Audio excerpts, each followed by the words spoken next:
Oh tak, memang sengaja nak off tu. Senang cakap dengan orang lain, tak apa-apa. Tak apa, kita dah 10 suku, hampir. Bagi menghormatilah masa yang awal ni, kita mula dulu kan. Nanti boleh masing-masing message kawan-kawan yang belum ada, remind orang kan. Bismillahirrahmanirrahim. Sekali lagi, Assalamualaikum warahmatullahi wabarakatuh. Kawan-kawan, adik-adik yang dirahmati oleh Allah SWT. Allah, kita mulakan sesi kita pada pagi ini dengan baca umul kitab Al-Fatihah. Bismillahirrahmanirrahim. Bismillahirrahmanirrahim. Alhamdulillahirabbil alamin, arrahmanirrahim, maliki yaumiddin. Iyyaka na'budu wa iyyaka nasta'in. Ihdinas siratal mustaqim, siratal ladzina an'amta 'alaihim ghairil maghdubi 'alaihim waladdallin. Amin. Alhamdulillah, summa alhamdulillah, nahmaduhu wa nasta'inuhu wa nastaghfiruh wa na'udzu billahi min syururi anfusina wa min sayyiati a'malina. Man yahdihillahu fala mudhillalah wa man yudlil fala hadiyalah. Asyhadu an la ilaha illallah wahdahu la syarikalah wa asyhadu anna Muhammadan abduhu wa rasuluh. Rabbi shrah li sadri wa yassir li amri wahlul 'uqdatam min lisani yafqahu qawli, amma ba'd. Ahlan wa sahlan Luqman daripada JMI. Alhamdulillah. Salam. Salam tu. Alhamdulillah.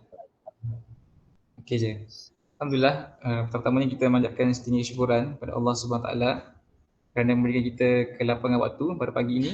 Seperti biasa, teruskan rutin kita walaupun masih lagi di alam maya lah kan. Walaupun last week kita dapatlah berjumpa dengan sebahagian secara hybrid, tapi sebab sekarang semua dah balik rumah masing-masing, tetapi Allah SWT masih lagi memberikan kita lah kelapangan waktu, ruang, peluang dan juga seperti biasa memasukkan ke dalam diri kita ni keinginan-keinginan yang baik kan. Mencenderungkan kita ni untuk menghadirilah sesi kita pada pagi ini.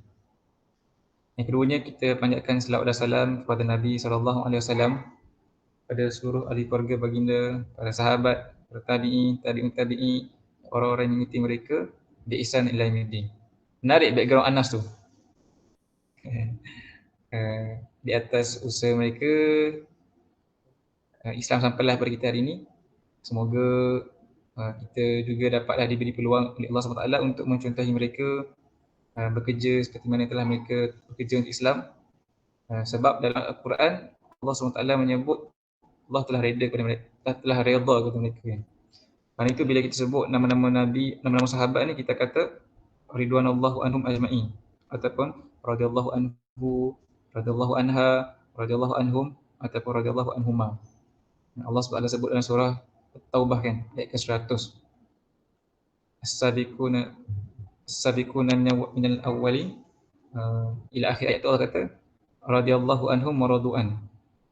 Mereka redha pada Allah dan Allah telah meredai mereka. Jadi para sahabat ni dia istimewa. Sekejap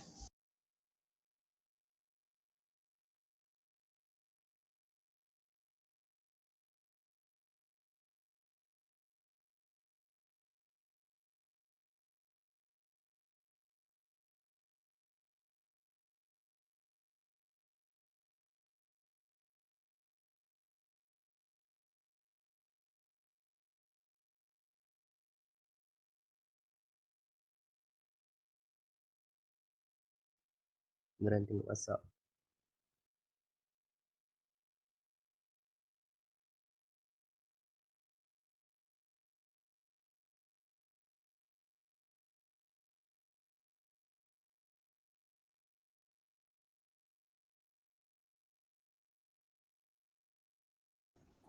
minta maaf ada gangguan sedikit. Tadi kita dekat mana?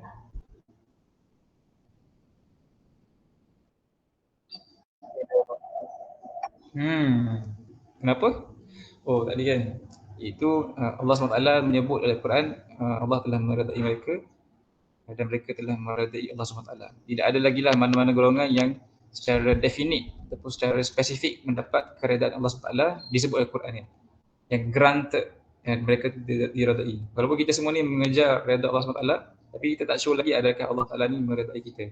Berbanding para sahabat ni, terutamanya as-sabiqun al-awwalun minal muhajirin wa ansar tu kan, mereka tu special lah mendapat gelaran ataupun mendapat confirmation Allah telah meredai mereka. So kita doa lah semoga kita juga dapat mencontohi amal-amal mereka, mengejarlah keredaan Allah Subhanahu Wa Taala. Alhamdulillah, hari ini telah masuki hari ke-27 Ramadan. Ada lagi lebih kurang 3 atau 4 hari baki untuk kita kejar. Kan? Sebahagian daripada kita mungkin telah bertemu dengan Makcik Laila tu, Makcik Laila Qadar kan. Ada yang belum bertemu lagi, ada yang sudah bertemu, mungkin semalam kot. Ada orang kata last 23 kan, 25. So ada pelbagai taksiran, pelbagai pandangan, pelbagai perasaan. It's okay. Sama ada bertemu ke, tak bertemu ke, Ramadan masih lagi ada. In fact, kalau Ramadan telah berlalu pun, Allah SWT masih adalah untuk mendengar kita punya permintaan, doa, kita punya istighfar, kita punya ibadah tu sentiasa dilihat oleh Allah SWT dan sentiasa diberi peluang untuk diganjari oleh Allah SWT. So kita doakanlah walaupun akan habis Ramadan ini, few days lagi, tapi kita terus semangat kan untuk beramal dengan sebaik mungkin. InsyaAllah. So pada pagi ini seperti biasa kita akan tilawah sikit. Mungkin kita tak ambil masa yang banyak kot. Sebab bila kat rumah ni masing-masing ada hal dengan family, nak kena pergi pasar, nak baking kek lah. Luqman buat apa kat rumah Luqman? Um,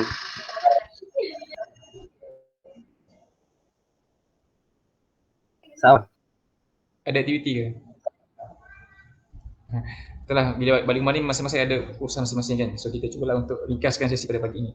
Halo, Salam Akrami. Ada sikit-sikit. Sikit-sikit. Baik-baik. InsyaAllah pada pagi ini nak ajak sama-sama kita semua membaca satu surah ataupun sebahagian daripada surah Ali Imran. Kita macam pernah baca surah ni tapi kita baca lagi lah.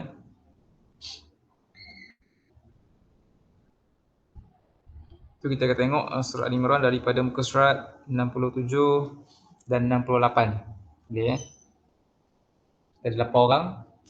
67, 68.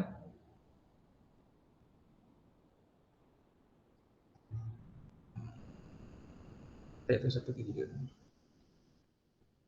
Ada lebih kurang 15 ayat. 16 ayat. Surah akan baca 2 ayat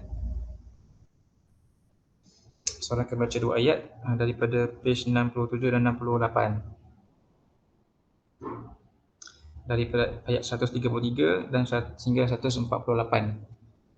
Sebenarnya kita nak tambah belum ada kan. Qayyum, Uwais, tak apa. Dah jumpa dah semua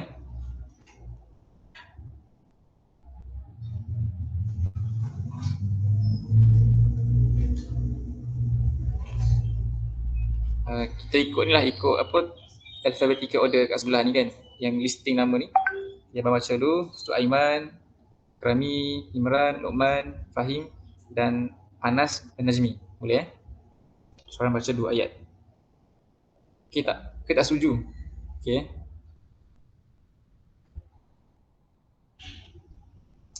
A'udzubillahi samii'al 'aliim minasyaitonir rajiim. Fasari'u ila maghfiratin min rabbikum wa jannatin arduha as-samawati wal ardh u'iddat lil muttaqin alladzina yunfiquna fis sarra'i wad dharra'i wal kadhimina al ghaidha wal 'afina 'anil nas wallahu yuhibbul muhsinin.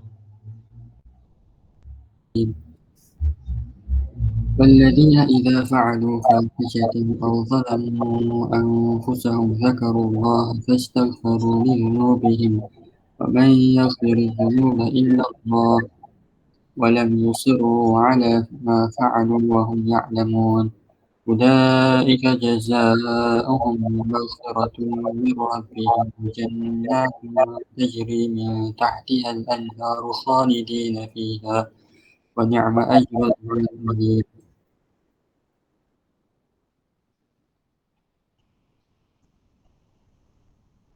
Boleh Akrami sambung? boleh.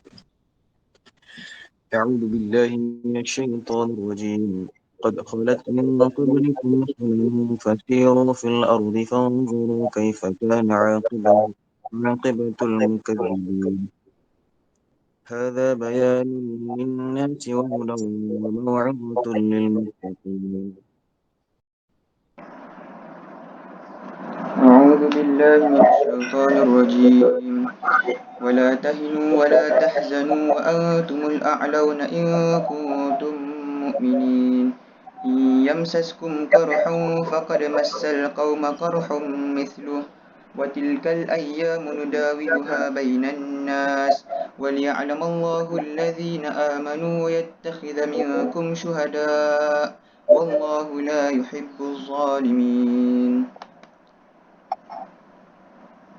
Boleh Luqman sambung 2 ayat. أعوذ بالله من الشيطان الرجيم وليمحص الله الذين آمنوا ويمحق الكافرين أم حسبتم أن تدخلوا الجنة ولما يعلم الله الذين جاهدوا منكم ويعلم الصابرين.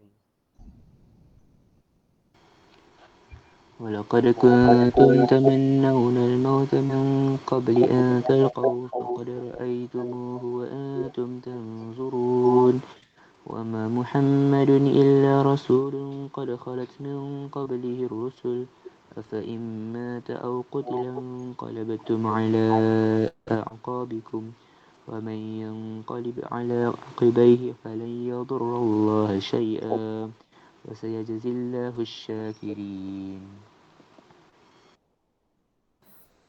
أعوذ بالله من الشيطان الرجيم بسم الله الرحمن الرحيم وما كان لنفس أن تموت إلا بإذن الله كتابا مؤجلا ومن يرد ثواب الدنيا نؤته منها ومن يرد ثواب الآخرة نؤته منها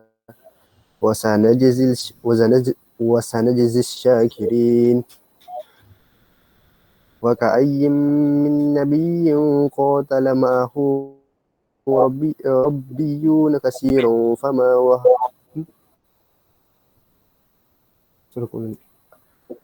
Ma'ahu ribbiyun. وكأي من نبي قاتل معه ربيون كثير فما Ma'ahu ribbiyun kan? ربي وكأي من نبي قاتل معه ربيون كثير فما وهنوا لما أصابهم في سبيل الله وما ضعفوا وما استكانوا والله يحب الصابرين.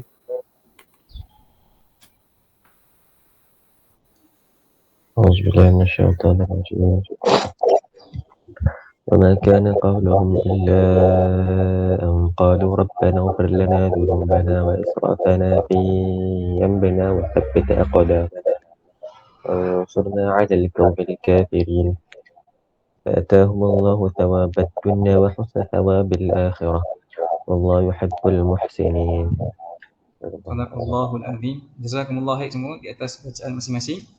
Alhamdulillah. Kita akan ambil sedikit masa melihat terjemahan. Nanti open lah untuk sesiapa nak share ibrah mana-mana ayat yang dirasa nak dikongsikan dengan kawan-kawan yang lain. Okay.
Ahlan wa sahlan Uwais.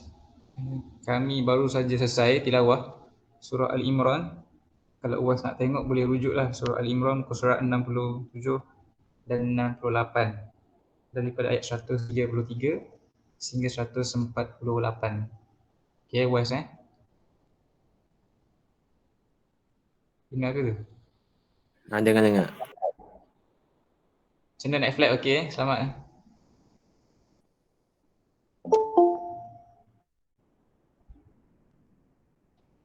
Ahlan juga Ammar baru saja selesai tilawah surah Al-Imran daripada page 67 dan 68 daripada ayat 133 dan sehingga 148. Silakanlah siapa-siapa nak share dulu. Adakah yang nak kongsi pagi ni? Boleh juga. Silakan. Okay, ayat 100 bila baca terjemahan ayat 141 sampai 143 saya teringatlah macam nanti bila dekat hari akhirat bila kita semua dihimpunkan dekat padang mahsyar. Tak silap macam pernah dengar satu cerita bila kita dekat padang mahsyar nanti matahari just akan sejengkal di atas kepala dan lantai dekat padang mahsyar diperbuat daripada tembaga. Allahu'alam yang tu. Lepas tu bila baca terjemahan dia teringat benda tu dan apa yang saya nak kongsi mungkin saya teringat hadis yang ada cakap pasal 7 golongan yang dapat naungan Allah SWT dekat hari akhirat nanti. So ada juga dengar bila mana kita dekat hari akhirat nanti sebelum kita dihisap pun ada orang yang akan terseksa waktu diorang dekat padang mahsyar tu. Baru dekat padang mahsyar dah terseksa sebab matahari just sejengkal atas kepala. Lepas tu mungkin ada yang tak silap mati lemas dalam peluh sendiri. Macam tu lah. So apa yang saya nak kaitkan keadaan padang mahsyar tu dengan hadis yang 7 golongan dapat naungan Allah pada hari akhirat nanti. Salah satunya ialah orang yang bertemu dan berpisah kerana Allah. Mungkin hari ni kita online bersession bukan sebab kita nak bincang benda-benda dunia ataupun nak bincang pasal exam ke, tapi insyaAllah kita semua kena betulkan niat hari ni join session hari ni hanya kerana Allah. Mungkin atas sebab tu kita akan dapatlah naungan Allah SWT dekat hari akhirat nanti. Dan sebelum penghisaban nanti pun insyaAllah kita akan terselamat daripada macam ujian lah waktu kita dekat pada mahsyar tu. Sebab kat sana kan panas kan, matahari just sejengkal di atas kepala. Dan ayat 143 pula, dan kamu benar-benar mengharapkan mati syahid sebelum kamu menghadapinya, maka sekarang kamu sesungguhnya telah melihat dan kamu menyaksikannya. Apa yang saya dapat fikirkan daripada ayat ni, perbezaan dulu para sahabat dengan kita nak dapat pahala mati syahid tu berbeza. Dulu para sahabat dia nak mati syahid dia kena pergi berperang, pergi berjihad. Waktu saya mati lah baru dapat mati syahid tu. Tapi tak silap saya ada hadis yang mengatakan bila seseorang tu hidup dalam zaman fahsyat munkar, itu kita lah zaman di mana kebenaran, benda yang baik nampak pelik, tapi bila mana orang buat jahat, buat buruk, maka bila mana dia amalkan sunnah pada zaman tu akan diberikan, diganjarkan 100 pahala mati syahid. Allahu'alam. So kesimpulannya beramallah sunnah tu sebanyak mungkin sebab hari ni banyak ganjaran yang Allah dah kurniakan. Memang susah lah kalau dulu para sahabat nak mati syahid dengan kita nak dapat pahala mati syahid sekarang. Allah dah kurniakan banyak nikmat lah. Allahu'alam. Baik, jazakallah khair Imran, sangat menarik, alhamdulillah. Tapi mungkin kita check lah kan status adakah betul pahala sunnah tu dia, sebab dia syahid ni, mati syahid ni dia satu ganjaran yang besar lah. Terus tak simply kita buat semua sunnah tu dia kira sejajar ataupun sama bahkan melebihi mati syahid kan.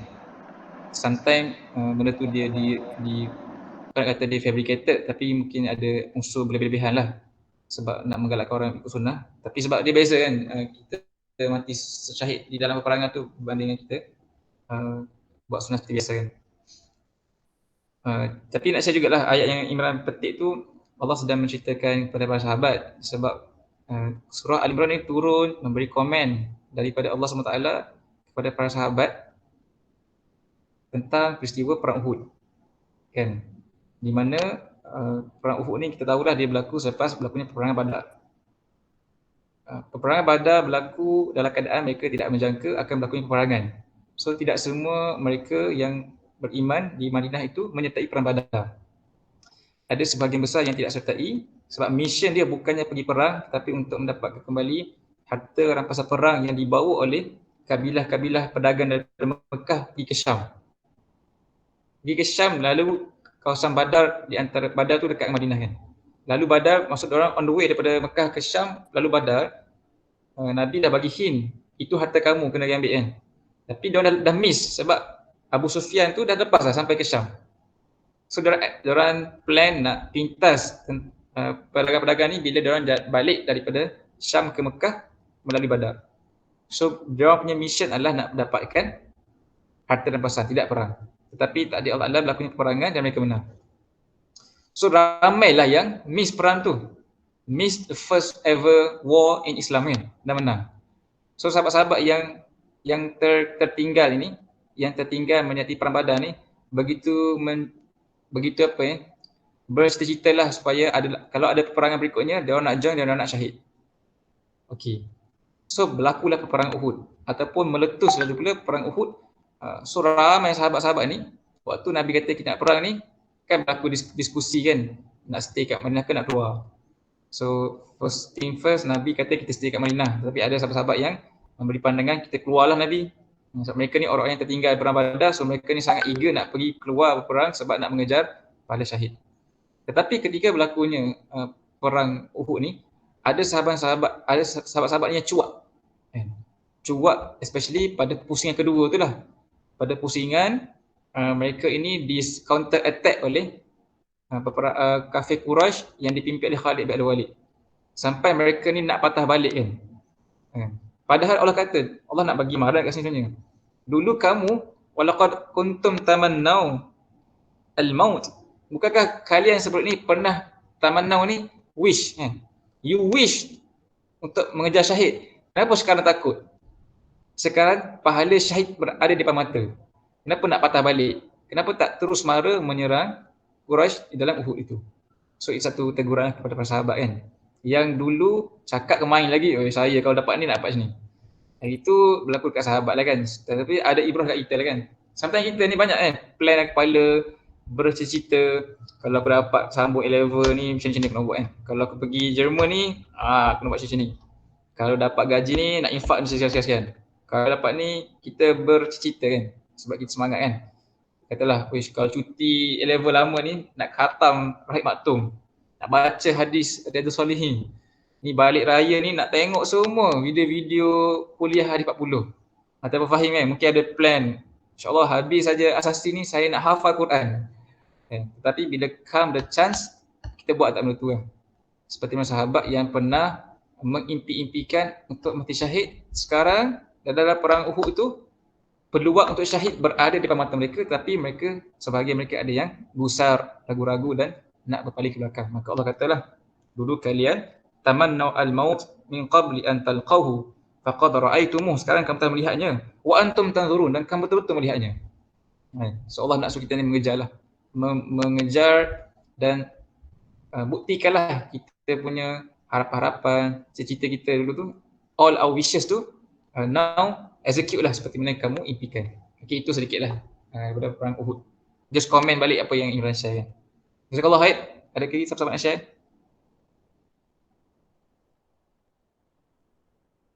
So dia relate dengan ayat tu sebelum tu kan. Kita ni tidak boleh sekadar kita katakan, Allah kata kat sini, am hasibatum an tadkhulul jannah walamma ya'lamillahu alladhina jahadu minkum wa ya'lamas sabirin. Apa kamu mengira kamu akan masuk syurga padahal belum nyata bagi Allah orang-orang yang berjihad di antara kamu dan belum nyata orang-orang yang sabar. Maknanya kata-kata tidak boleh membuktikan kebenaran. Kan? Kita punya wishes, harapan, planning, dia mesti dibuktikan dengan perbuatan lah. Kan? Kita tak boleh kata kita nak masuk syurga. Semua nak syurga tapi proof kepada Allah yang kita layak. Allah dah tahu dah siapa yang qualified masuk syurga kan. Tapi Allah nak kita provekan betul kita ni layak kan. Dia kan bukan sekadar berkata-kata lah, oh saya ni macam ni, kalau dapat ni berkalau-kalau kan. Tapi Allah kata buktikanlah sebab belum nampak lagi siapa yang betul-betul syahid dan siapa yang betul-betul sabar dalam kes inilah. Samalah itu berlaku para sahabat kan. Mereka ni semua aim nak masuk syurga tetapi aim semata-mata dia kalau tidak dibuktikan dengan amal dia tidak ada makna lah. Sama kita juga kan. Okay, itu tak apalah. Adakah siapa-siapa nak share lagi selain Ibn Imran tadi? Macam lain sikit topik minta maaf. Nak ke? Macam mana? Silakan Syahid. Ayat 133 sampai ayat 136. Allah kat sini suruh kita bersegera untuk cari ampunan dan dapatkan syurga. Lepas tu kata itu dua yang Allah suruh segerakan ni adalah bagi orang yang bertakwa.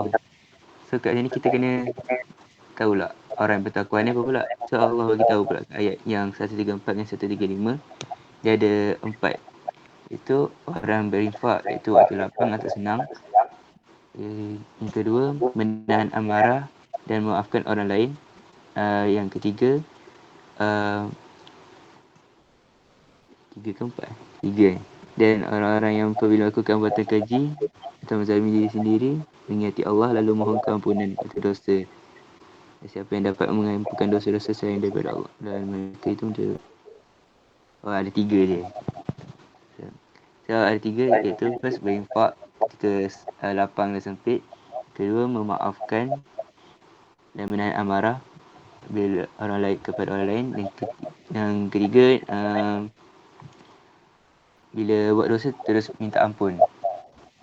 Saya pernah dengar ada orang cakap 4, tapi saya rasa ni kot yang orang-orang yang menahan amarah dan memaafkan tu dia split kedua. So saya nak cakap sini kepada 4 ni untuk jadi orang takwa, dia macam agak susah lah bagi kita kan. Lagi-lagi yang ayat yang orang yang menahan amarahnya dan memaafkan kesalahan orang lain. Macam kalau orang buat salah kat kita, kena tahan sabar kita. First, kita tahan sabar untuk menahan marah kita. Dan Nabi pun ada cakap dalam satu hadis bahawa orang yang kuat ni orang yang tahan marahnya, bukan orang yang pandai bergusti kan. So memang benda-benda 4 ni memang perkara-perkara yang susah nak dibuat lah. Sebab tu Allah bagi kita ganjaran yang besar, iaitu keampunan dan syurga yang luasnya seluas langit dan bumi.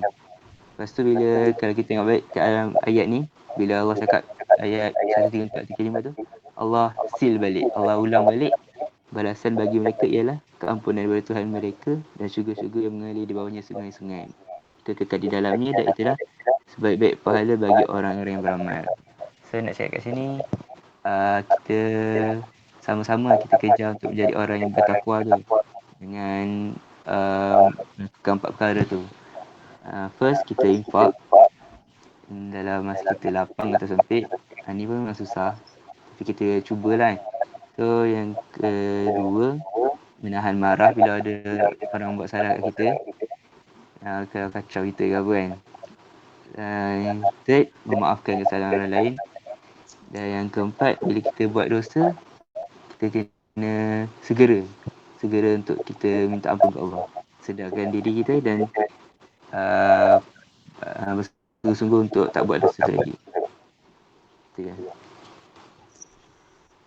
Jazakallah khair Fahim di atas perkongsian. Alhamdulillah, masya-Allah. Sebenarnya pagi ni memang plan nak share benda samalah yang Fahim share tu. Alhamdulillah. Sebab kita tahu kan bila kita berpuasa ni antara maqasid ataupun tujuan kenapa Allah SWT design adanya bulan Ramadan, adanya ibadah puasa ni, Allah kata la'allakum tattaqun. Tapi tidak di-define apakah ciri-ciri yang kita kata kita sampai level takwa. Dan ayat ini antaranya lah dia check KPI kan, Key Performance Indicator. Setelah kita berpuasa sebulan ni, boleh check aspek-aspek 4 atau 5 ni pada diri kita kan, adakah telah pun better daripada sebelum ni, seperti yang Fahim Syah lah. Which betul, tidak mudah untuk memasuki syurga Allah SWT, tidak mudah untuk meraih keampunan, tetapi kedua-dua ini diberikan pada lil muttaqin, di mana Allah sangat baik kerana Allah spesifikkan siapakah orang-orang yang bertakwa ni. Seperti yang Fahim Syah tadi, pertama wal karimin al ghaid kan. Pertama adalah orang yang berinfak ketika senang ataupun susah. Infak satu benda, tetapi infak senang dan susah tu dua benda yang beza kan. Ada orang dia boleh berinfak ketika dia senang, which senang lah, berinfak ketika senang. Kata kita ada RM10, datanglah tabung masjid pada hari Jumaat, pergi solat Jumaat kan, SOP datanglah tabung nenek-nenek, kita pun bagilah RM1, okey. Sebab kita RM10, kita tak rasa berat untuk bagi RM1, sebab RM1. Kalau bagi RM1, kita masih lagi ada RM9. Let's say kita ada RM1 saja, tabung datang, kita bagi apa? Kita bagi senyuman. Senyum kan infak. Senyum sedekah kan. Sebab bila kita ada RM1, kita rasa sukar nak bagi kerana kita pun berada dalam keadaan kesempitan. Tetapi tu cerita lain nanti Najmi soalan tu. Cuma nak ceritanya dia berbeza kan. Kita bagi ketika senang dan susah. Tapi Allah menuntut daripada orang bertakwa ni tidak ada beza. Senang atau susah mereka ni akan memberi infak. Dan infak ni tak sebenarnya duit je. Konteks orang berduit mungkin duit dah. Kalau kita orang muda ni mungkin masa, tenaga, kerja-kerja yang kita bawa untuk Islam kan. Nabi SAW define sangat luas maksud sedekah dan infak dalam hadis, nanti kita tengoklah. Okay, bukan sekarang tapi future kita akan baca hadis tu lah, hadis dan sedekah kan. Banyak sangat elemen-elemen boleh dibuat untuk bersedekah ni sebenarnya, berinfak ni. Cuma point dia lah kena buat benda tu ketika mudah senang. Contoh kan sekarang kita attend sesi ni kan, memberikan sedikit masa kita nak belajar ilmu-ilmu Islam, memahami Islam. Kalau kita tak ada apa-apa esok, tak ada exam, free time, kita mungkin boleh dengan lapangnya datang dan join program kan. Tapi let's say kalau ada, kata esok ni A-level lah, paper paling susah, apa, physics ke, chemistry, yang organic chemistry kan, yang mencabar tu, mungkin pada ketika itu kita rasa, wish ni bukan waktu senang ni, waktu sempit. Maaf lah bang, ni kali dia tak? Tangguh. Sukar nak bagi sebab waktu tu kita dah kesempitan. Tetapi Allah nak cerita. Bukan Imran je. Sejak Rahman laju je. Siapa lah kan? Ini cerita orang lain ni, bukan cerita sini. Kat sini semua bagus. Cerita orang dekat negara Wakanda. Tetapi nak cerita satu sahabat Nabi kan. Siapa tu mereka ni? Golongan Al-Ansar. Ketika datang Muhajirin pada mereka, Allah sebut dalam surah Al-Hashru. Kalau kita boleh tengok surah Al-Hashru, surah ke-59 ayat ke-10. Allah kata lil fuqara'il muhajirin walladzi nataba'ud dar wal iman min qablihim yuhibbuna man haja ilaihim wa yu'thiruna ala anfusihim walau kana fihim hajatan mimma utu. Sana ayat dia tu. Saya betul bacakan. Ya, berapa? Ayat ke-10 tak silap abang. Surah ke-59, surah Al-Hashru. Dia mula itu dengan lil fuqara. Bolehlah Luqman bacakan, boleh Luqman. Sorry, ayat ke-8 sebenarnya. Ayat 8 dan 9.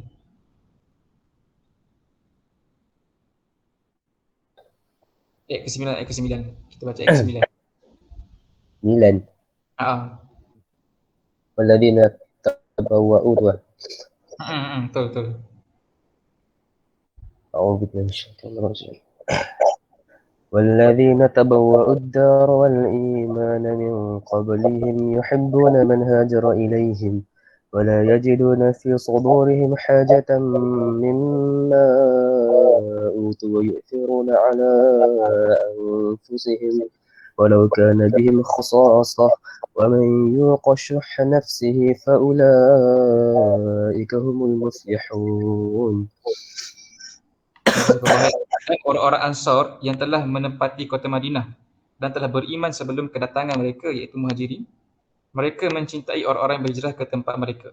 Allah sedang describe ciri-ciri yang ada pada sahabat-sahabat Nabi daripada kalangan Al-Ansar yang telah pun ada di Madinah. Sifat mereka ketika mereka meraihkan kehadiran muhajirin yang berhijrah daripada Mekah ke Madinah. Dan mereka tidak menaruh keinginan dalam hati mereka terhadap apa yang diberikan kepada muhajirin. Dan mereka wa yu'thiruna ala anfusihim, masya-Allah. Yu'thiru tu dia panggil ithar ala anfusihim. Mereka mengutamakan muhajirin atas diri mereka. Meskipun walau kana fihim hajatan, walau kana fihim khasasah. Walaupun mereka sendiri ada keperluan tu, nak benda tu kan. Tetapi mereka ni apa? Mereka tak simpan apa-apa, tidak menyimpan hajat daripada apa yang telah mereka berikan. Mereka utamakan muhajirin pada diri mereka walaupun mereka ni adanya keperluan berkenaan. Wa man yuqashuha nafsi, dan Allah kata, dan siapa yang dijaga dirinya daripada kekikiran, maka mereka itu orang yang beruntung. So apa cerita sebenarnya ni? Diorang buat apa? Mana bila datang muhajirin hijrah ke Madinah, orang Ansar ni sangatlah welcoming, offer everything untuk kemudahan orang-orang muhajirin. Dalam keadaan mereka ni pun taklah mewah di Madinah. Sebab Madinah ketika itu dipelopori, dikuasai oleh Yahudi yang kita tahu.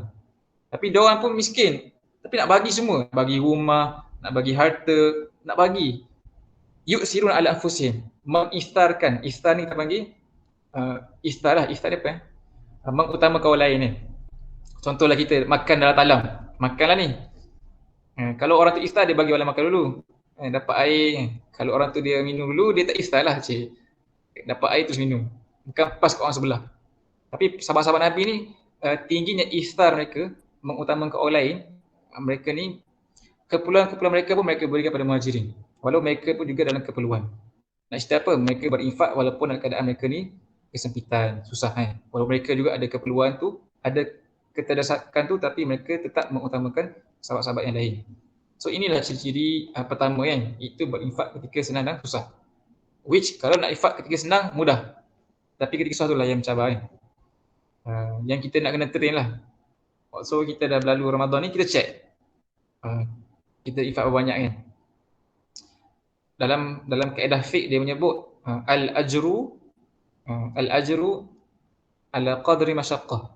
Pahala diberikan oleh Allah SWT bergantung pada kadar kesulitan yang dihadapi untuk dia buat amal tu.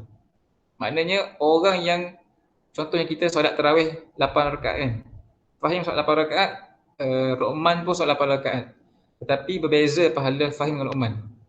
Kalau Fahim pergi masjid naik motor, simple 8 rakaat. Tapi Luqman naik motor, lepas tu jalan jauh, hujan, tak ada payung. So dia ada masyaqqah kat situ. Ada kesulitan. So pahala dia lebih besar sebab dia mengalami kesulitan untuk perform amal berkenaan. Jadi al-ajr. Ya. Rasa maksudnya betul tak? Kalau macam saya rasa benda tu susah sangat nak buat tapi saya still buat tu, benda tu sama apa? Betul. Betul sama. Sebab kita rasa berat tapi kita lawan juga keberatan yang kita rasa tu. So dia pun sedang mengalami masyaqqah juga tu. Tapi kita berjaya lawan kan. Rasa malas, enggan, nak tidur, nak tarik selimut tu. Ketika itu lain ganjaran kita banding orang lain yang memang dah mudah kan. Sebab itu manusia ni dia berbeza dengan malaikat. Malaikat dia tak rasa masyaqqah buat amal sebab mereka ni tidak ada pilihan. Dia tak ada macam kita lah. Kita ada al-hawa tu yang menarik kita nak supaya tak buat benda baik. Tapi malaikat dia tak ada al-hawa. Malaikat mana ada ni kan. Al-hawa tu lah. Al-hawa ni apa? Nafsu tu, nafsu buruk tu. Dia Allah cakap je sami'na wa ata'na, terus buat. Dia tak ada rasa kesulitan masyaqqah tu. Tapi manusia ada kan. So bezalah. Anak kita cerita kat sini tu ciri pertama orang bertakwa ni, mereka memberikan infak mereka walaupun ketika senang, apatah ketika mereka susah kan. Which kita kena develop lah diri kita kan. Sometimes kita waktu mudah ni kita mudah bagi, tapi ketika susah tu kita akan berkira-kira. Itu yang pertama lah. Yang kedua, Allah cerita tentang sifat mereka ni wal kadhimin al-ghaid wal 'afun 'anil nas, yang menahan amarahnya dan juga memaafkan manusia lain. Ini pun sangat menarik. Kalau kita perasan dua ciri ni atau ciri takwa ni, dia cerita tentang ciri kita dengan manusia lain tak? Betul tak? Dia tak cerita ciri kita dengan Allah SWT. Dia tak kata pun orang yang bertakwa ni adalah orang yang bangun malam, hafal Quran, apa lagi. Kita nampak selalu kita define ketakwaan tu dari aspek ibadah khusus. Kan? Masya-Allah bagusnya dia ni. Pukul 7 lagi dah. Hari-hari qiyamul lail. Masya Allah, dia lah yang kejut orang subuh. Imran. Tapi Allah tak highlight aspek hubungan kerohanian kita dengan Allah SWT kan. Tapi Allah hurai takwa itu aspek kita dengan manusia. Sebab iman dan takwa ni dia macam ni, dia kena kalau betul-betul takwa dia tu memberi kesan pada dia akan boleh dilihat pada cara pembawakan dia dengan orang. Kan? Dia punya parameter tu. Nabi kata kalau seorang tu beriman kepada Allah dan hari akhirat, dia tu memuliakan tamu, kan? Memuliakan jiran, berkata baik atau diam. Dia tak kata baca Quran ke, tengah solat ke. Sebab ibadah khusus semua orang buat. Tetapi orang yang bertakwa tu, lepas dia buat ibadah-ibadah tu, dia ada efek pada diri dia kan, pada perbuatan dia, sikap dengan orang. So Allah highlight dekat sini ciri yang kedua ialah orang-orang yang menahan amarahnya dan juga memaafkan orang lainnya. Dua benda yang suka nak buat macam Fahim cerita lah. Pertama nak tahan marah kan. Kita ni sikit-sikit nak marah je. Kalau kita marah je, kita keluarlah perkataan-perkataan yang tak baik kan. Keluarlah baby ke, the Pharaoh share ke, macam-macam kan. What tu kan, keluarlah sebab kita nak marah sangat kan. Atau kita pukul ke. Tetapi Allah kata mereka ni menahan marah. Pertama. Dan yang memaafkan orang lain. Speaking of maafkan orang lain, nak cerita jugalah. Mungkin pernah cerita sebelum ni. Kisah Abu Bakar As-Siddiq yang memaafkan seorang sahabat lain bernama Mistah bin Usasah. Pernah cerita kan? Ke tak pernah cerita ke sini? Rasa macam pernah cerita. Tak. Tak apalah, cari sendiri ya. Apa yang berlaku dekat ni berlaku dekat peristiwa kita panggil hadithul ifki. Ketika di Madinah dulu ada peristiwa dipanggil peristiwa berita bohong ataupun hadithul ifki. Satu kali peperangan tu Nabi bawa Aisyah keluar pergi perang. Nabi punya kebiasaan dia akan undi siapakah isteri yang akan teman dia pergi satu-satu ekspedisi peperangan lah, sama ada peperangan tu besar atau kecil. So dia tak adakan satu peristiwa ni Nabi bawa Aisyah. So Aisyah ni cut long story short, bila on the way balik ke Madinah tu, Aisyah tertinggal di tengah perjalanan. So Aisyah telah pun dijumpai sahabat lelaki ni, nama dia Safwan. So Safwan ni bawa balik Aisyah lah, berdua kan. Aisyah naik unta, Safwan tu tarik unta daripada depan, balik ke Madinah. Sampai di Madinah, orang Yahudi dan orang munafikin membuat cerita viral dan fake news viral. Aisyah ni telah buat kerja-kerja tak senonoh dengan Safwan ni. Mereka tuduh Aisyah berzina dengan Safwan kerana berdua-duaan balik kan. So berita bohong ni tersebar. Ramai orang share, like, share. Lepas tu setiap ada review lagi dekat Madinah tu. Kan? Sebar daripada mulut ke mulut lah sampai ada juga dalam kalangan orang beriman yang terpercaya dengan berita ini. Antaranya nama dia Mistah bin Usasah. Mistah bin Usasah ni, yang menariknya dia ni anak saudara ataupun katakan sepupu dengan Abu Bakar. Dia ni miskin. Abu Bakar yang bagi dia makan, support dia punya welfare, family dia. Tiba-tiba dia termasuk dalam kalangan orang-orang beriman yang terpercaya bahawa Aisyah ini telah mengadakan perbuatan yang tidak baik dengan sahabat Safwan tu. So punyalah marah Abu Bakar kan. Abu Bakar pun cakap apa? Dia tak nak bagilah bantuan dekat Mistah ni. Sebab kau telah pun, bayangkan kan, kita dah bagi bantu. So bayang Baim tolong Akrami ataupun Akrami tolong Najmi. Tiba-tiba betul-betul peperangan Mustalik, peperangan melawan Bani Mustalik. Bayangkan kan, dah lah Akrami banyak tolong Najmi. Tiba Najmi pun terpercaya yang Akrami punya anak ada buat benda tak elok dengan anak orang lain. Kita rasa geram tak? So, kita dah support dia sama ni, bantu dia, tapi dia juga termasuk orang yang terpercaya dengan berita bohong tu. Bila Abu Bakar mula rasa geram dan dia rasa dia nak berazam no longer nak bantu Mistah ni, Allah SWT turunkan ayat Quran dan surah An-Nur kalau kita boleh tengok kan. Sebab apa ayat tu? Ayat yang ke-22 lah kalau boleh tengok An-Nur ayat ke-22. Surah ke-24 ayat ke-22 di mana Allah SWT berfirman, wala ya'tali ulul fadli minkum wasa'ah an yu'tu ulil qurba wal masakin wal muhajirin fi sabilillah wal ya'su wal yasfahu. Ala tuhibbuna an yaghfirallahu lakum wallahu ghafurur rahim. Allah kata dalam ayat kedua surah An-Nur ini, dan janganlah orang-orang yang mempunyai kelebihan dan kelapangan di antara kamu bersumpah bahawa mereka tidak akan memberi bantuan kepada kerabatnya, orang miskin dan orang-orang yang berhijrah jalan Allah. Dan hendaklah mereka memaafkan dan berlapang dada. Ala tuhibbu an yaghfirallahu lakum. Apa kamu tidak suka bahawa Allah mengampuni kamu? Dan Allah itu Maha Pengampun, Maha Penyayang. Jadi bila Abu Bakar rasa macam tak nak bantu Mistah tu, turun ayat ni nak tegur Abu Bakar. Tidak wajarlah Abu Bakar ambil stand tu untuk tahan daripada membantu, sebab Allah telah bagi dia kelebihan harta, kelapangan kan harta. Dia kena maafkan Mistah tu kerana apa? Ala tuhibbu an yaghfirallahu lakum. Tak maukah kau Allah yang mengampuni dosa kau? Subhanallah. Dia dengar ayat ni turun, dia terus tarik baik sumpah dia, kata aku akan terus membantu Mistah Musasah, memaafkan kan. Memaafkan, melupakan memaafkan. Sukar nak buat kan, tapi kalau kita boleh maafkan, sebenarnya bila kita maafkan orang lain tu, Allah SWT akan maafkan kita.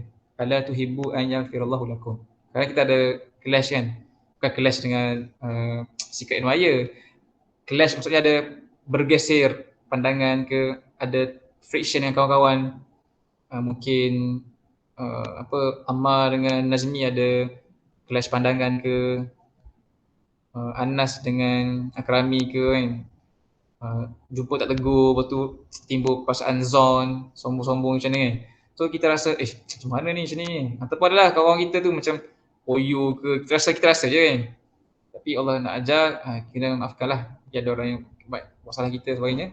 Kalau kita maafkan mereka, Allah juga akan memaafkan kita. Ala tuhibbu an yaghfiralakum. Itulah dua lah yang kita boleh share pagi ni. Ciri orang yang bertakwa yang sepatutnya keluar daripada Ramadan ini.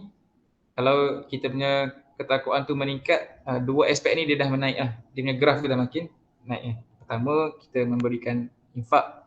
Sama ada aspek masa ke, tenaga ke, berfikiran ke, sama dalam keadaan kita baik, senang ataupun lapang. Yang keduanya, kita ni menahan marah dan juga memaafkan orang lain. Allah alamah, cukup nak kongsikan pada pagi ini. Ada lagi beberapa hari sebelum kita tutup ataupun tamatkan Ramadan ni. So kita masih lagi ongoing proses untuk level up lah ketakwaan kita kan. Kalau main game tu after some time dah level up kan, masuk next stage. Tapi sudahkah kita semua ni pergi ke stage berikutnya dalam ketakwaan masing-masing? Itu semua masing-masing boleh tanya diri sendiri kat mana kita berada sekarang. Wallahu alam, mungkin itu juga nak share pada pagi ini daripada bacaan Quran kita. Adakah siapa nak tambah lagi? Pukul 11 lah.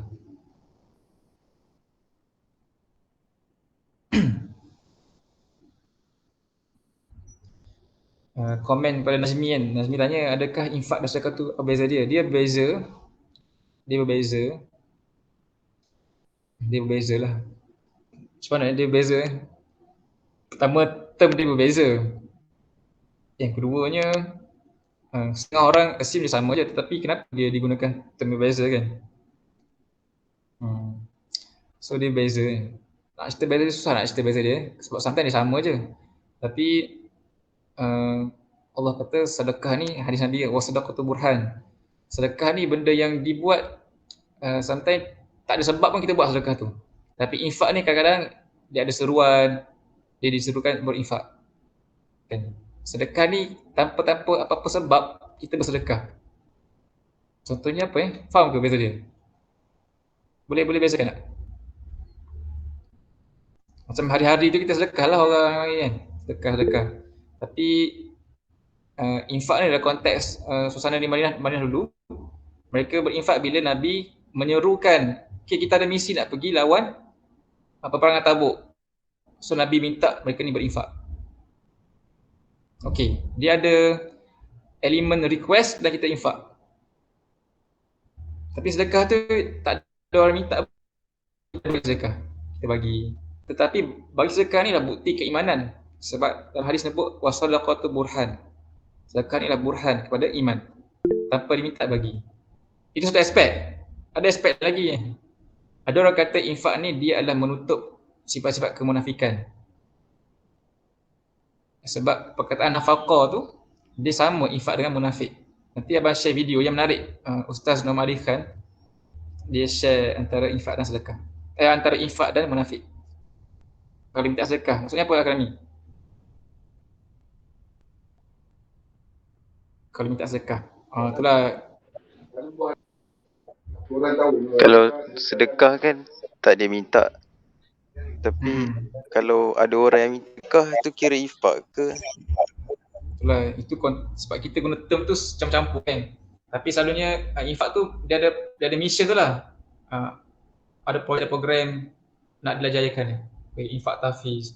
Kita minta sedekah kan. Sedekah ni macam benda-benda kecil yang kita bagi kat dia on daily basis guna. Boleh je kita kata sama tapi sebab Quran pun guna term yang lain, hadis guna term lain tetapi mesti ada kelainan dua benda tu. Cuma di sisi kita memberi tu dia samalah sebab kita memberikan harta kita kan. Dulu sedekah ni dia adalah zakat. Sebelum zakat disyariatkan, sedekah itu adalah zakat. Tapi sedekah yang disyariatkan adalah zakat lah. Sebelum zakat tu disyariatkan dia adalah sedekah. Faham ke? Sebab zakat ni dia disyariatkan pada tahun kedua, ketiga hijrah. Tapi sebelum-sebelum tu, sahabat-sahabat Nabi dah bagi dah duit. Ketika itu dia dah sedekah pada orang miskin. Infak tu lain, dia ada mission lah. Nabi akan serukan infak. Macam tu lah. Cuma bila orang sekarang guna, dia berterabur je lah. Tak ada isu pun. Dia beza teknikal kan. Tapi konten dia sama. Kita memberikan sebahagian pada kita punya kemampuan pemilikan untuk Islam lah. Untuk kegunaan mission Islam ni. Okay.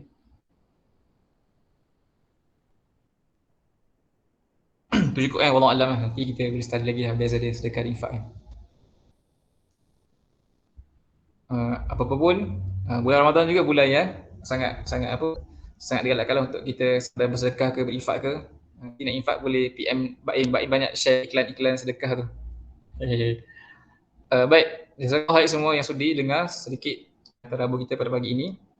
Surah Al-Imran. Hopefully kita dapatlah grab beberapa ciri-ciri orang bertakwa. Tadi Imran share tentang suasana hari kiamat dan kita punya syahadah ataupun keimanan kita perlu dibuktikanlah dengan perbuatan kan. Yang keduanya Fahim share tentang ciri-ciri orang bertakwa.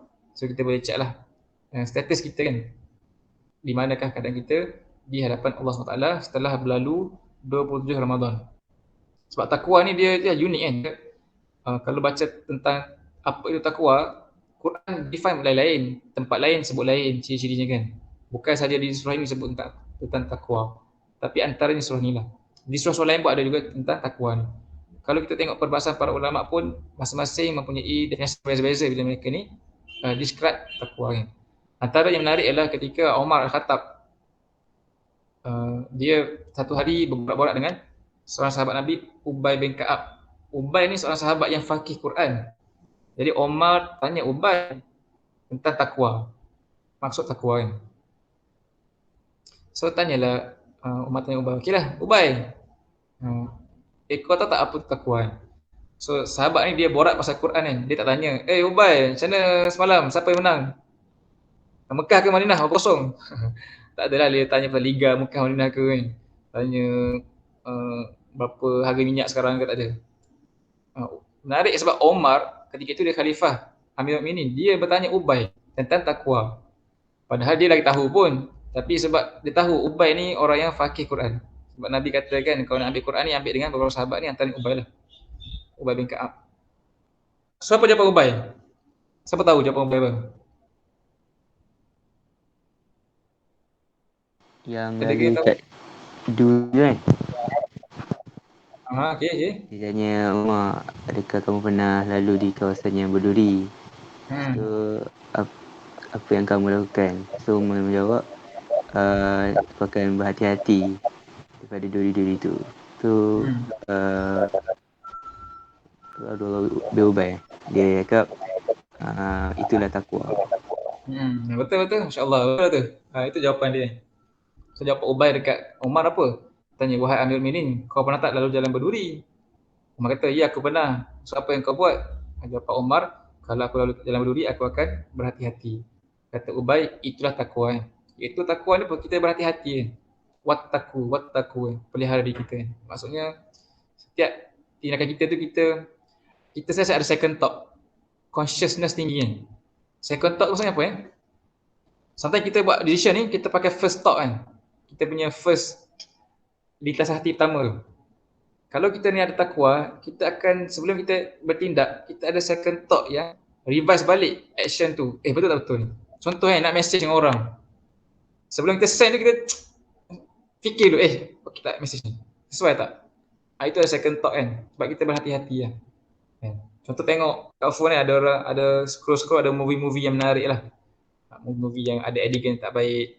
Kalau orang tu tak ada takwa, dia tekan, dia terus tengok. Tapi orang yang takwa tu nak tengok tu dia fikir dua kali kan. Ni tak bagus ni, aku dah puasa. Contohlah kan. Tapi kalau kita salah tengok pun, dah tersalah buat pun, adakah dia tak bertakwa? Dia boleh jadi bertakwa juga kan. Tadi Al-Quran tu kata kan, antara ciri mereka ni apa? Bila mereka dah tersalah buat maksiat, mereka terus mengingati Allah SWT dan mohon ampun kepada Allah SWT. So, orang bertakwa boleh jadi juga bermaksiat.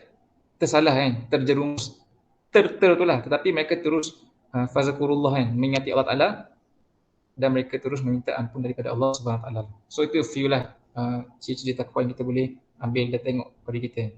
So, kita doakan semoga kita semua dapat diberikan ketakwaan oleh Allah SWT dan Allah beri kita kesedaran untuk melihat diri kita sendirilah. Setiap mana kita telah pun capai takwa sebelum kita melihat pada orang lain. Allah Alam. Tu sedikit kot hari ni.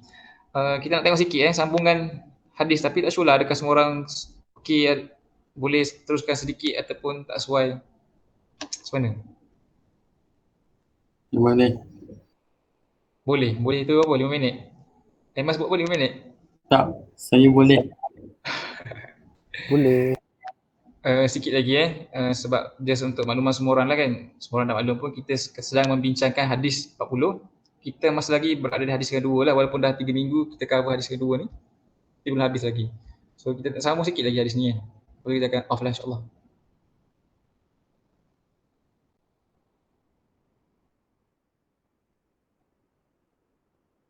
Jadi bismillah, kita masih lagi bincang hadis yang kedua.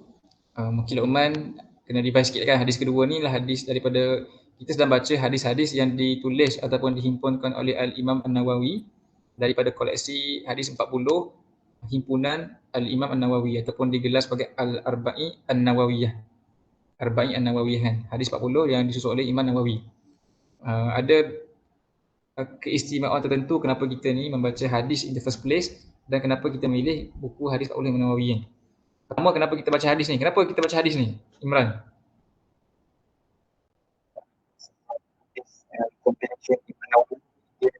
Bukan. Kenapa kita baca hadis in the first place sebelum kita milih Imam Nawawi tu? Faham? Kenapa kita baca Imam Nawawi tu soalan kedua. Soalan pertama, kenapa kita nak tengok hadis? Kita kenalah clear soalan pertama dulu baru kita boleh jawab kedua kan.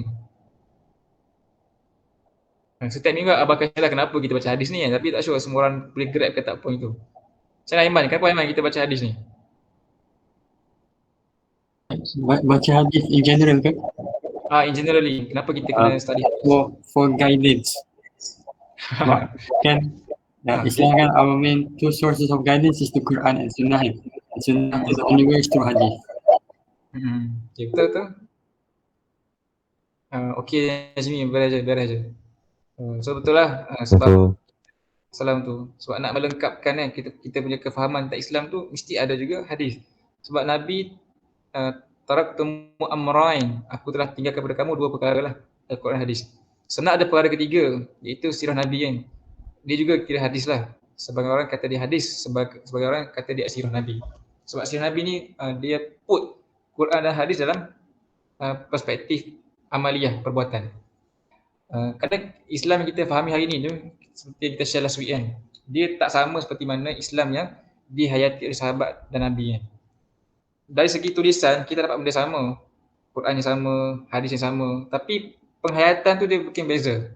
Perasaan, feeling tu, perasaan lah kan. dan penghayatan pengamalan mungkin beza.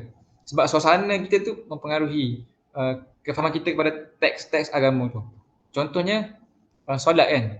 Kita faham solat hari ni seperti yang kita faham lah. Bila azan kita pergi, sometimes kita tak pergi solat jemaah pun, kita solat kat rumah kan. Tapi bukan itu solat yang difahami sahabat. Sahabat mungkin dia faham solat tu sangatlah urgent. Sampai mereka ni mungkin boleh lari kan. Boleh lari untuk solat. Ada seorang sahabat nama dia Su'ban kan, yang sangat jauh rumah dia daripada masjid, tapi dia tak pernah miss solat berjemaah walaupun jauh. Sebab environment mereka tu, orang bergegas solat, dia memberi kesan kepada penghayatan pada Islam. Tetapi environment kita juga memberi kesan. Kalau kita punya mak ayah tak solat ke, tak solat berjemaah, itulah Islam yang kita fahami.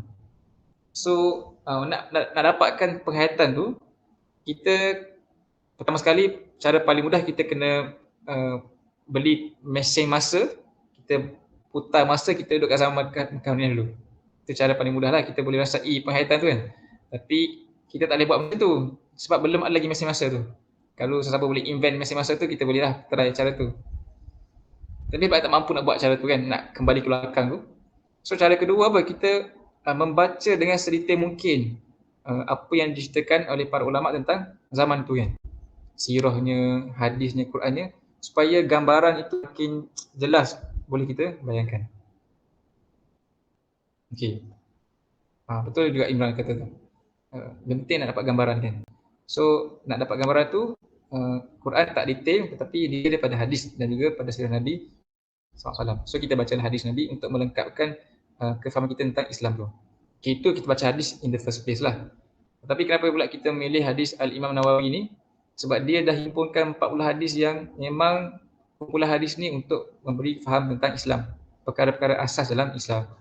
Ada banyak lagi hadis-hadis ataupun kitab hadis yang lain yang dikumpulkan oleh pelbagai ulama hadis, tapi mereka menyentuh pelbagai topik-topik yang beza-beza lah. Okay. So kita tengok sekarang ni hadis yang kedua. Kita masuk hadis kedua dah pun. Hadis ni nanti boleh carilah kan. Hadis pasal apa? Jibril. Hadis tentang Jibril datang menjumpa Nabi dan para sahabat bertanya tentang Islam. Datang Jibril tanya Nabi, Nabi cerita dekat dia apa itu Islam, apa itu iman dan apa itu ihsan. Nabi pun jawablah sekian. So Jibril pun berlalu pergi. Nabi tanya pada Umar, "Ya Umar, atadri man sa'il? Kau kenal ke siapa yang tanya tadi?" Kata Umar, "Allah wa Rasul alam." Allah dan Rasul lebih mengetahui. Kata Nabi, "Fa innahu Jibril atakum yu'allimakum dinakum." Itulah Jibril yang datang pada kalian, yu'allimakum dinakum, untuk mengajar kalian dinakum, agama kalian. Jadi hadis kedua ni penting sebab dia adalah hadis yang menyimpulkan ruang lingkup ad-din, agama tu kan. Sebab kadang-kadang kita tak tahu dekat mana coverage Islam tu. Sometimes kita rasa Islam tu hanyalah solat ataupun ibadah khusus. Bukan kita lah, mungkin orang ramai kat luar sana kan. Ada orang rasa Islam tu dekat part ni je. Tapi sebenarnya hadis ni telah dia telah encompasskan ruang lingkup Islam tu kat mana. Sebab 3 benda kan, ada Islam, iman, ihsan. Itulah ruang lingkup Islam secara general. Kita tengok hadis ni sebelum ni. Hari ni kita tengok last sekali dah. Part last tu kita sedang memberi tumpuan kepada fiqh ataupun kefahaman dakwi dan tarbawi daripada hadis ni. Last week kita bincang poin pertama iaitu kefahaman terhadap din perlu difahami dengan betul. Jibril datang untuk menerangkan kandungan din yang merangkumi iman, Islam dan ihsan. Kadang-kadang Islam difahami secara terpisah antara iman, Islam dan ihsan. Yang kita bincang last week kan. Di mana di dalam fakulti Islam, pengajian Islam, Islam tu dipisah-pisahkan. Sama ada iman di kuliah lain, Islam tu ada kuliah lain dan ihsan tu ada kuliah lain ataupun pemikiran lainnya. Menyebabkan ada orang dia mempunyai kecenderungan yang lebih pada satu aspek tu dan kurang pada aspek lain. Contohnya ada orang tu dia mungkin kuat dekat iman dia. Iman kuat akidah kan. Tapi lemah dekat Islam dan syariat. Ada juga orang macam tu. Ataupun lemah dekat ihsan, dekat akhlak kan. Dan pelbagailah. Kenapa berlakunya ketidakseimbangan ni? Sebab tidak diajar Islam tu dengan syumul. Itu yang pertama lah. Sebenarnya Islam tu syumul kan. Hari ni ramai orang gaduh-gaduh kan. Gaduh dekat perbezaan pandangan pada syariat dan Islam. Ataupun benda-benda fiqh kan. Fiqh ni, fiqh ibadah tu, perkara-perkara fiqh ibadah tu dia berada dalam kluster Islam. Kluster syariat, kluster Islam, kluster fiqh. Itu satu kluster lah, satu tiang, satu pilar. Jadi orang ini cerdik-cerdik tau. Pandai Google, banyak tengok YouTube ceramah. So mereka ni ada ilmu yang bagus dalam aspek syariat, aspek fiqh. Tetapi bahayanya apa? Bila dia jumpa orang yang mempunyai pandangan beza mereka dia bergaduh sebab masing-masing nak memenangkan pandangan masing-masing. Walaupun dalam urusan yang mereka boleh berbeza pandangan. Sebab dalam aspek fiqh ni kita boleh berbeza pandangan. Tapi bila kita kuat sangat kecenderungan pada aspek itu, berlakulah pergaduhan-pergaduhan di dalam Facebook. Ustaz ni dengan ustaz tu bergaduh, lepas tu berdebat, tulis buku, tulis status posting Facebook, orang share sebagainya kan. So masa dia habis kat situ je. Padahal di sisi yang lain, Islam tu ada elemen ihsan, ada elemen akhlak, di mana akhlak sama Muslim tu lebih utama didahulukan berbanding pergaduhan pada perkara-perkara yang furuk ni. Tapi sebab kita nampak gambaran tu, kita mungkin memberi penekanan yang kuat pada satu aspek dan mengabaikan aspek lain. Tak sure tu nampak ke tak ni cerita ni? Nampak ke? Boleh imagine tiga benda sebenarnya. Okay lah. Itu perkara pertama lah. Ini tengok last week ni. Yang kedua, dia kata sini, hadis ni dengan jelas datang Jibril untuk merumuskan erti din pada akhir zaman Madinah. Kerana kesyumulan kandungan Islam menunjukkan dengan jelas ia berlaku di Madinah. Jika sekiranya hadis ini berlaku pada awal Madinah, nescaya haji dan lain-lain rukun Islam belum termasuk dalam hadis kerana ia belum diwajibkan. So dia ceritalah, Jibril datang ni ialah berlaku di zaman Madinah, di hujung-hujung kan. Sebab dia cerita pasal haji, cerita pasal zakat, semua ni berlaku setelah di hujung-hujung Madinah kan. Dah complete ad-din tu, maka datang Jibril untuk confirmkan okey ni betul. Kan? Maknanya apa? Islam yang sahabat-sahabat lalui ketika di Mekah tu dia belum sempurna. Dia sempurna towards the end of masa Nabi SAW hampir-hampir pergi kepada Allah SWT kan. Maknanya nak completekan Islam tu mengambil masa 23 tahun untuk melengkapkan komponen-komponen Islam tu. Sampai adanya negara Islam, sampai adanya kewajipan haji, barulah complete Islam tu. Faham? Apa poin kat sini kita dapat?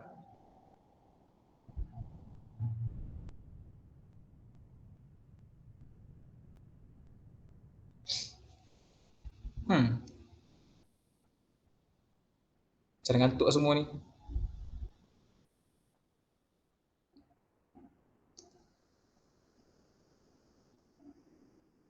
Sebenarnya ada tak? Faham kan cerita dia? Tapi apa dia punya ibrah dia kat sini kita dapat? Sorry.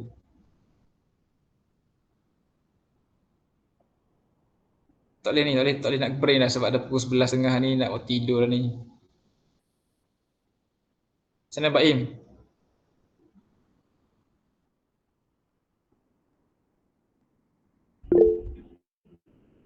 Baim je. Seperti biasa Baim dan Baimnya. Sebab Allah hadis ni dia kata kan Jibril datang pada hujung-hujung Madinah sebab Islam tu dia sempurna pada hujung Madinah. Pada awal Madinah dia tak ada lagi lah elemen haji sebagainya kan. So kita dapat satu ibrah kat sini, satu pelajaran bahawa Allah SWT mengambil masa. Bukan Allah ambil masa, tapi secara sunatullahnya manusia tu dia memerlukan masa untuk dia nak complete Islam tu. Dia tak diwajibkan serentak. Sebab kita nak adapt dengan sistem Islam tu dia perlukan masa. Maknanya manusia ni nak berubah kan. Daripada keadaan zaman jahiliah Mekah tu kepada Islam yang baru ni, yang ada sistem keluarganya, sistem perekonomiannya, perusahaannya, sosial pendidikannya, dia perlu masa untuk dia perlu masa untuk dia adapt dan tukar pada sistem baru ni, Islam yang baru ni kan. Sampai ada negara Islam. So point dia sini apa? Kita ni dia perlu apa kan? Bila kita nak mengubah orang kan, dia perlu apa? Berperingkat-peringkat kan. Ataupun kita panggil at-tadarruj. Tadarruj ni berperingkat-peringkat. Tak boleh kita jumpa orang ini nak didik orang kan. Semua benda kita ajar hari ni. Zakatnya, itulah, fiqh munakahat, jenayatnya kan.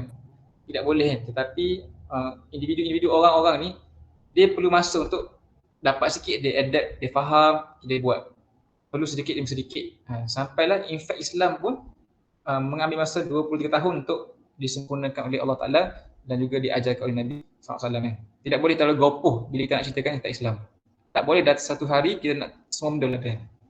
Tak boleh kita cerita hari ni dekat kawan kita, expect dia tu berubah. Maksud kita pun kecewa. Kenapa kau ni aku cerita tak berubah pun? Padahal dia perlukan masa lah.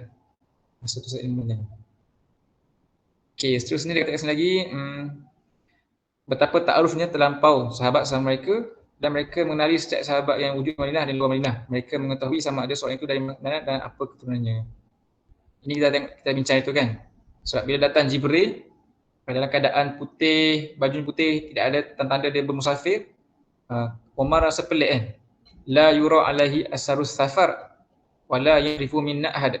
Pada Jibril itu tidak ada tanda-tanda dia bermusafir. Kalau dia tidak bermusafir, dia adalah orang Madinah. Tetapi kami tak kenal dia. Maknanya dia ni pelik. Dia bukan orang musafir dan dia bukan orang Madinah. Rupanya dia adalah Jibril.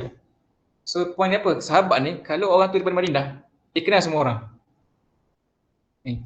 Kenapa dia kenal ni? Sebab Islam ni dia mengajar kita ni bertaaruf, berukhuwah, bertanya khabar kan. Kita dekat jemaah pun tak kenal lagi, betul tak? Mungkinlah Iman dah kenal semua orang kan. Kalau Fahim dekat Asasi Dengkir tu, kenal semua orang ke? Tak kenal lah sebab PKP kan di rumah. Apalagi Anas dekat Usim kan, adakah kenal semua orang? Kenapa tak kenal? Sebab kita ni jadi orang yang sangatlah individualistik kan. Masing-masing dengan phone masing-masing. Lepas tu kita ada clan-clan, ikut kelas, ikut negeri ke. Which semua tu tak ada kan. Zaman sahabat mereka ni, bayangkan satu Madinah yang besar tu. Kita kata Madinah tu macam apa? Bangilah, 10,000 orang ada kot Madinah kan. Kata dekat Madinah tu ada 20,000 orang. Diorang kenal semua. Sebab eratnya mereka ni bertanya khabar, bertaaruf, menziarahi, pergi rumah orang, cerita tentang Islam. So dia adalah elemen tu kan, elemen masyarakat Islam yang sangat perfect tu kan. Sampai mereka kenal semua orang. Which kita kena dalam benda tu kan, kena dalam benda tu. Seterusnya kat sini, sifat tawaduk sahabat di hadapan Nabi, mereka enggan untuk menjawab satu yang mereka rasai tentunya Nabi SAW lebih mengetahui. Ini adalah pelajaran yang kita ambil daripada jawapan Umar. Ketika Nabi tanya Umar, siapa yang datang tadi? Umar kata, Allah wa Rasulullah alam. Sahabat-sahabat Nabi selalu macam itulah. Mereka ni segan nak jawab soalan di hadapan Nabi sebab mereka tahu Nabi dan Allah lebih tahu, so mereka bagi Nabi jawab ilah. Satu aspek bagus benda ni kita ambil, tetapi kalau orang tanya kita jawab lah kan, sebab nanti jangan cakap wallahu alam.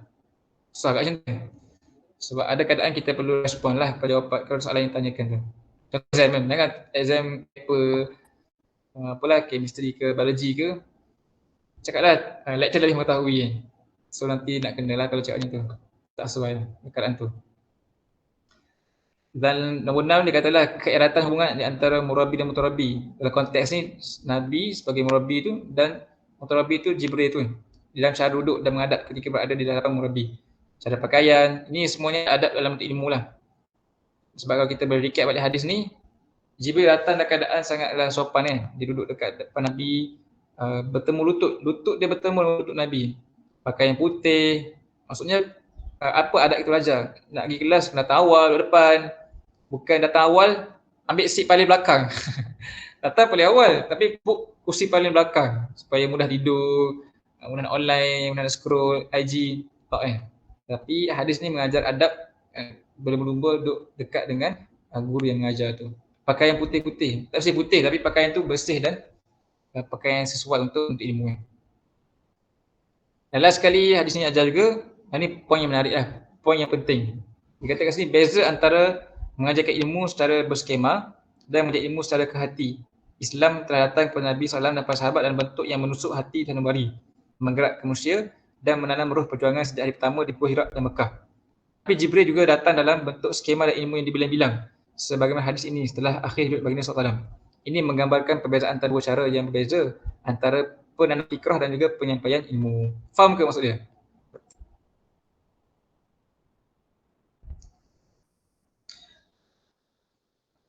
Dia dua beza pendekatan Nabi sampai ke Islam pada para sahabat dan juga cara Jibril datang untuk semak. Ketika Nabi nak tanam Islam kepada sahabat, Nabi bukannya mengajar tapi dia menanam, terus tanam. Infak tu macam ni, turun ayat Quran, lepas Nabi buat, sahabat terus buat.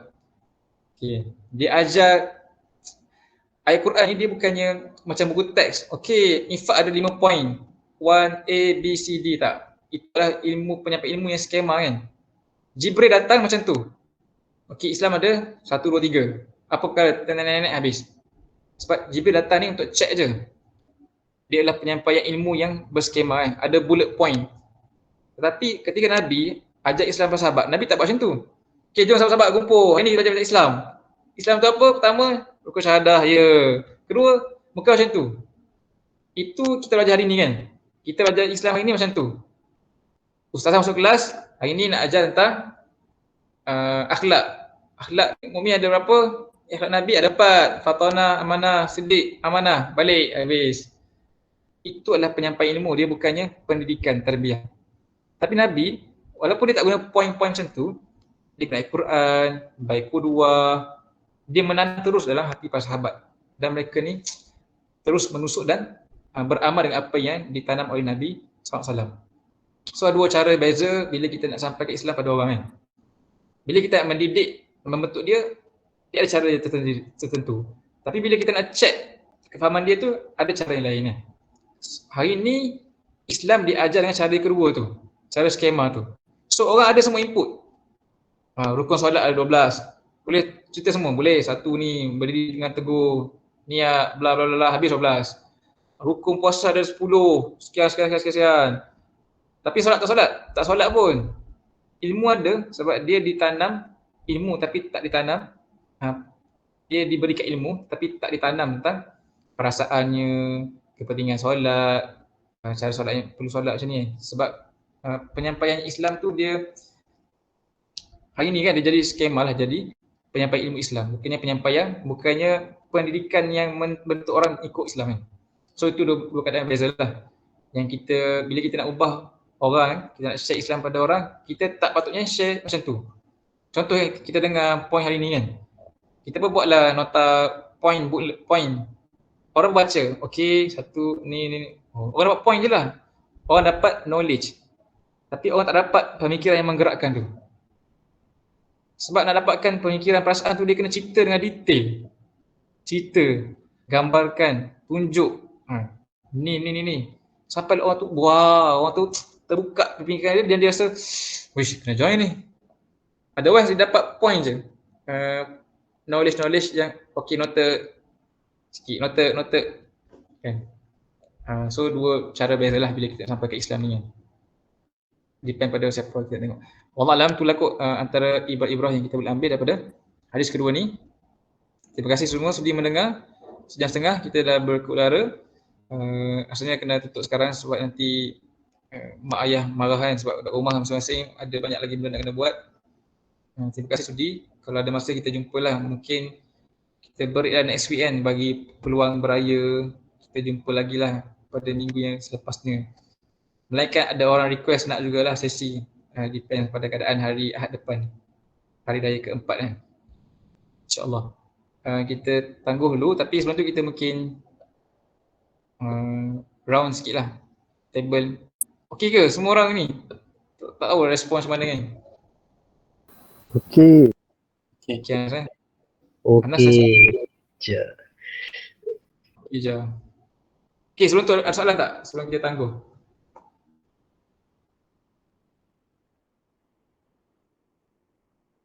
Tak ada? Saya ada. Boleh ada?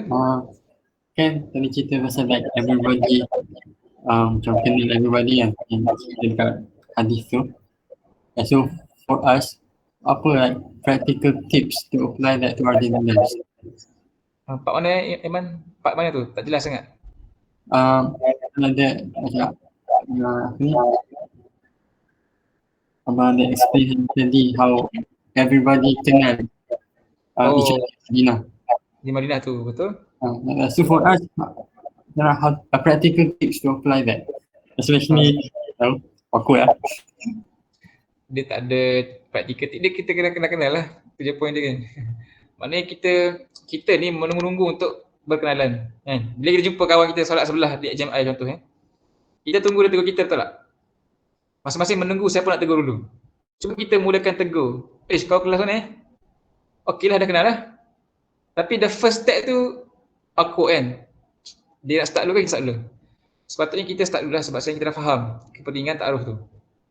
Kan? Kita cuba imagine, sebelum ni kita kenal dengan dia sebab nak kenal dia. Tapi hari ni kita nak kenal dia sebab kita nak beramal hadis ni. Lain tu kesan dia.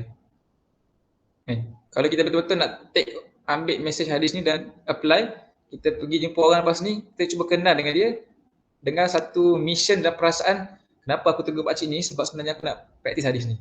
InsyaAllah kita dapat pahala lebih kan. Kata kita pergi terawih ni terawih dekat masjid kat rumah ni. Kan macam-macam orang ada kan. Assalamualaikum pakcik, khabar, tanya, borak. Dia start dengan macam tu je. Itu perkara pertama lah. Sepatutnya Muslim macam tu kan, saling berkenalan. Dia cakap mudah kan, tapi nak buat susah jugalah. Especially bila kita ni tak dilatih macam tu. Dulu abang segar juga nak tegur orang ni, tapi bila kita stres tegur orang kan, sebab kita nak cerita orang, nak ajak orang halaqah ke tarabur, kena tegur. Kalau tak tegur macam nak go to next step. Macam nak cerita pasal Islam dekat seorang tu kalau kita tak kenal dia kan. So dia always start dengan ta'aruf tu. Mungkin sebab tu sahabat Nabi ni mereka saling ta'aruf sebab mereka nak sampai ke Islam tu. Kata lagi rumah kan, nak cerita pasal Quran. Mesti dia kena ta'aruf dulu, takkan tiba-tiba Assalamualaikum. Kami cerita pasal Quran. Tak kena lah kan. Mereka ni berta'aruf dulu lah. Samalah. Makin ramai orang yang kita kenal, makin besarlah capaian peluang kita nak sampai kebaikan. Faham? Kan? Sebab dengan orang yang kita kenal tu lah kita boleh share lebih banyak kebaikan. Contohnya apa? Makin besarlah kita punya kawan dekat Facebook tu, makin ramailah potensial orang yang kita boleh cerita tentang Islam. Sebab kita ada ramai kawan. Kalau kita ada 100 orang friend kat Facebook, kita punya status tu possible dibaca oleh 100 atau kurang. Tapi kalau kita 1000 orang, yang possible baca dan terkesan dengan status kita tu mungkin 1000 orang atau kurang kan. 700 ke 800 ke. Makin besar pool tu. So kalau kita nak jadi orang yang sampai ke Islam, memang kena luaskan jaringan kenalan. Sebab makin ramai orang kita kenal, makin crowd besar. Tapi cara macam mana? Tidak ada cara lain melainkan memulakan pengenalan tu. Mulakan dengan salam. Macam tu Aiman. Kena buka mulut sikit lah. Keluar daripada keseganan, kejanggalan. Awkward tu sebab dia tak dipraktiskan. Kalau kita dah mula praktis, lama-lama kita okey. Orang yang kerja salesman, salesperson ni dia bagus sebab tu kan. Sebab dia suka approach orang nak jual produk. Dulu orang-orang ni pun segan-segan juga kalau kita jumpa kawan-kawan kita kan. Tapi bila mereka selalu jumpa orang, tegur, bagi salam, cerita pasal produk orang, dia jumpa siapa pun dia tegur je. Sebab mereka sanggup buat benda macam tu. Sebab mereka ni didorongi oleh motivasi nak cari duit. Betul tak? Nak jual produk kan. Tapi kita ada satu motif yang besar. Bertegur dengan dia sebab nak sampai ke Islam. Nak sampaikan mesej yang baik. Lagilah patut kita rasa, kena tegur ni. Kena tegur ni. Kalau tak bertegur dengan Imran, mungkin tak kenal Imran hari ni. Kalau tak bertegur dengan Baim, mungkin tak kenal Baim. So, tegur-menegur berkenalan tu dia membuka banyaklah pintu kebaikan. Allah Alam, bolehkah Iman? Jawapan dia adalah kena start sendiri lah. Boleh. Tak ada tips. Tips lain lah apa. Itulah, tak ada tips lah. Nak kenal orang, kita kenal lah. Dengan leap of faith. Macam mana? Take a leap of faith.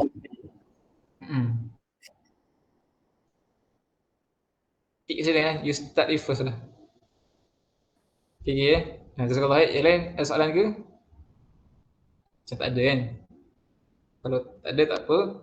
Kita pusing lah. Luqman ada apa Luqman?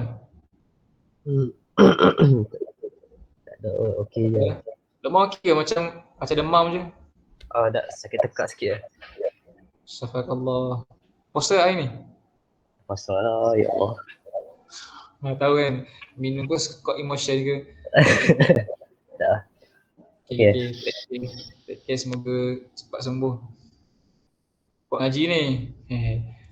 Uwais, ada apa-apa ke?